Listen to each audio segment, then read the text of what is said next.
그때는 사실 교우관계가 완벽하게 형성되기는 너무 짧은 시간이에요. 그거를 모르고 계속 밖에 나가서 놀아라. 왜 친구들이 안 노냐 하면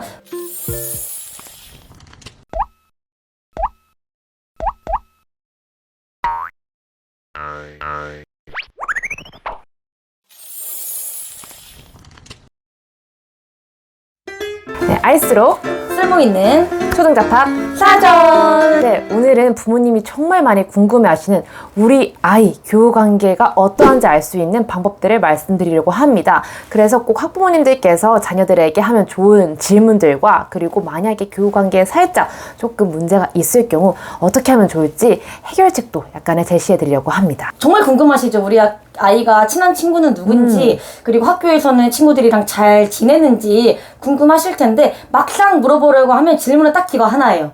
누구랑 친해? 그러니까. 네, 그래서 그 질문을 통해서 아이들이 좀 다양하게 답변을 못하니까 얻을 수 있는 답변이 한정적입니다. 네. 그리고 친구를 누구를 몇 명을 사귀냐, 또 어떻게 사귀었냐, 또 얼마나 사귀냐에 따라서 이 아이의 성향도 파악을 할 수가 있거든요. 그래서 이런 것도 파악할 수 있으니까요. 꼭 한번 이 질문들을 자녀들에게 해보시는 걸 추천드립니다. 첫 번째 질문은 바로 친한 친구의 이름 3명만 물어보는 거죠. 네, 사실 이것만 봐도 그 아이의 성향을 알 수가 있습니다. 보통 좀 한 사람 또 깊게 사귀는 친구일 경우 1명 또는 2명 정도 이름이 될 거고요. 아마 다양한 친구와 또 많이 사귀는 걸 좋아하는 친구는 5명, 6명. 3명으로 부족한데? 막 하면서 10손가락이 부족을 할 수가 있어요. 아, 이걸 봐서 우리 아이가 어떤 성향인지 좀 파악을 할 수가 있겠죠. 또 여기서 꿀팁은요. 만약에 내가 이걸 4월 달에 물어봤어요. 그러면 한 달이나 뭐 또는 3달 뒤에 한 번 더 물어보는 거예요. 네. 그래서 만약에 친구가 처음에 말했던 친구랑 좀 바뀌었다. 그러면 우리 아이는 여기서 좀 더 다양성을 추구하는구나. 고루고루 친구를 관계를 유지하는 타입이구나 라고 할 수가 있는 거고, 아니면 그때 처음이랑 비슷한 이름의 아이들이 나왔다. 그러면 우리 아이는 좀 깊은 친구 관계를 추구하는 아이구나 라는 걸 또 알 수가 있죠. 네, 그리고 여기서 끝나는 게 아니라 한 번 더 물어보시면 좋을 것 같아요. 저번에는 지혜랑 친했는데 이제는 지혜가 아니라 영은이라고 대답하네? 하고 물어보면 아마 아이가 대답할 거예요. 영은이랑 같은 짝이 돼서 더 친해졌어 라고 하거나, 아니 나 지혜랑 사실 뭔가 다툼이 있어가지고 이렇게 됐어 하면서 좀 아이에게 조금 더 구체적인 답변과 또 문제가 생겼을 경우 또 부모님께서도 아실 수가 있는 계기가 되거든요. 아마 중학년에서 고학년 학부모님들께서 많이 또 질문을 하시고, 또 그 나이 때 아이들이 일일이 막 친구 관계를 또 설명하진 않잖아요. 그쵸. 부모님한테. 사춘기가 일찍 와요. 그러니까요. 물어봐도 대답을 안 해요. 네, 근데 자연스럽게 이렇게 물꼬를 틀 수 있는 질문이고, 부모님이 나한테 이 정도 관심이 있네? 또 될 수가 있기 때문에 꼭 이런 건 주기별로 물어보시는 것도 중요하다고 생각을 합니다. 네, 그 다음은요, 친한 정도를 알 수 있는 질문인데요. 바로 방과 후에 이 아이와 계속 지속적으로 연락을 하는가입니다. 좀 지속적으로 방과 후에도 연락을 하는 경우에는 조금 더 우리 학부모님이 생각하는 것보다 그 아이와 더 깊은 유대감이 형성돼 있을 가능성이 커요. 그럼 이런 걸 봤을 때 내 아이는 되게 친구들과 이런 거를 중요하게 생각하는 스타일이구나를 알 수 있고, 고학년이라 하더라도 아니 나 그냥 끝나고 안 노는데? 하고 그냥 학교에서만 노는 친구들도 있거든요. 그럼 그 친구가 잘못된 게 아니라, 우리 아이는, 집에서의 일을 또 좋아하고, 학교에서는 또 학교에 와서의 관계를 중요시하는구나. 이거 좀 분리된 아이구나. 라는 걸 또 파악을 할 수가 있어요. 그래서 두 개가 다 잘못된 거나 잘한 게 아니라 그 아이의 성향에 따라 다를 수 있다는 거. 그렇죠. 또 집에서는 나만의 시간을 즐기고 싶은 성향일 수도 있는데 아이가. 맞아요.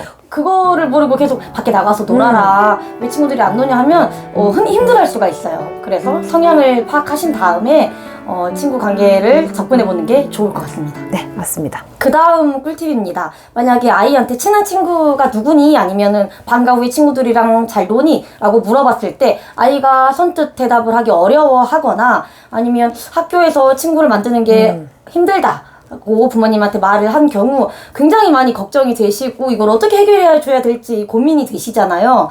네, 그럴 때는 혼자 끙끙거리지 마시고 누구한테 도움을 청하시면 되냐? 바로 우리 담임 선생님들한테 도움을 청하시는 게 가장 좋은 방법인 것 같아요. 네, 사실 3월 초에 제일 많이 상담을 하잖아요. 근데 그때는 사실 교우 관계가 완벽하게 형성되기는 너무 짧은 시간이에요. 그쵸. 아이들끼리도 탐색전을 해야 되거든요. 그쵸. 그때 교우 관계를 물어봐도 사실 4월, 5월, 6월 되면 뒤집힐 가능성이 굉장히 커요. 굉장히. 네, 그래서 이걸 주기적으로 물어봐야 된다고 말씀을 드리는 거거든요. 근데 5월, 6월이 됐는데도 우리 아이가 좀 친한 친구가 딱히 없는 것 같다. 교우 관계 형성이 좀 힘든 것 같다 하시면 다시 담임 선생님께 전화를 걸어가지고 한번 같이 상담을 좀 요청을 해보는 거 추천드려요. 의외로 담임 선생님들이 아이의 성향들 다 깨고 있거든요. 이제 이 아이는 좀 섬세한 아이고 아니면 이 아이는 좀 더 활동적인 아이다 파악이 되거든요. 근데 그래서 담임선생님한테 여쭤보시면 아마 특성을 잘 고려해서 잘 맞을 것 같은 친구들끼리 뭐 짝을 한다거나 아니면 모듬 활동에 같이 하게 한다거나 이런 식으로 친구를 사귈 기회를 잘 열어주실 거예요. 네, 그리고 하나 더 꿀팁을 말씀드리자면요. 우리 부모님들께서 우리 지혜는 그림 그리기를 잘하는데 혹은 뭐 이런 걸 잘하는데 라고 한 번 더 담임 선생님께 어필을 해주시면은 아마 담임 선생님이 그거를 아이들 앞에서 조금 더 어필할 수 있는 활동이나 그런 걸 많이 시킬 거예요. 맞아요. 실제로 저희 반에 전학으로 온 아이가 있는데 좀 먼저 다가가기, 그러니까 섬세한 아이였어요. 그쵸. 네, 그래서 먼저 다가가는 걸 힘들어 하는데 굉장히 좋은 아이였거든요. 그래서 우리 친구를 잘 사귀어야 될 텐데 저도 걱정이었는데 미술을 굉장히 잘하더라고요. 그리고 어느 날 미술 시간에 그림을 그리는데 그 친구한테 한 10명이 모여 있는 거예요. 그래서 봤더니 우리 반에 피카소라고. 피카소가 전학이 왔다고. 좋은데요. 네. 네. 그래서 그날 이후로 뭔가 친구들한테 한 번 더 말도 터봤으니까 그때 네네. 더 자연스럽게 다가가고 많이 무리가 생기더라고요.